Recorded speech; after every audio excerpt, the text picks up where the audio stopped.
Now, Delhi's air quality continues to plummet. The morning AQI numbers stand well above 400, which has been further exacerbated by haze and fog amid dipping temperatures. Currently, 31 of the 38 states and Faridabad are all trading in the very poor category of AQI.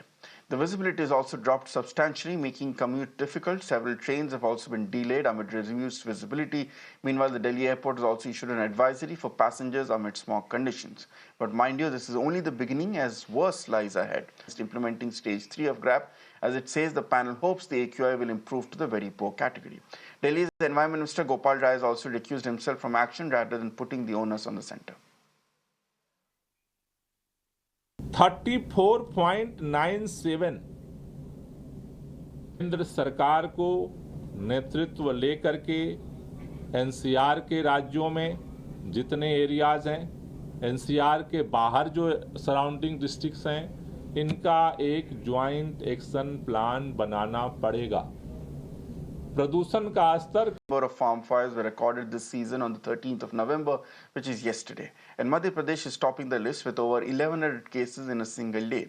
This is followed by Punjab, which has reported over 500 cases. Meanwhile, Uttar Pradesh and Rajasthan reported over 100 cases of stubble burning.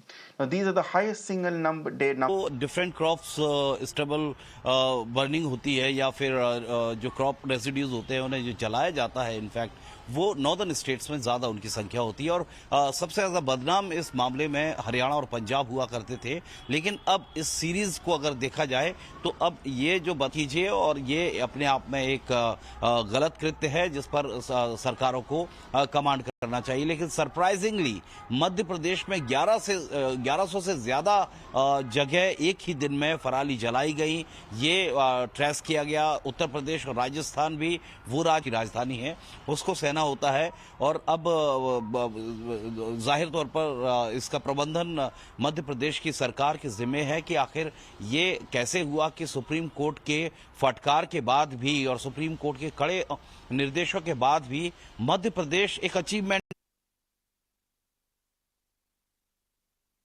All right, let's now cut across live to Prayagraj. The latest update, remember, which had come in that the Yogi government is given into the demands of the UPPSC students who were wanting exams to be held on a single day. We are getting these latest visuals coming in from Prayag.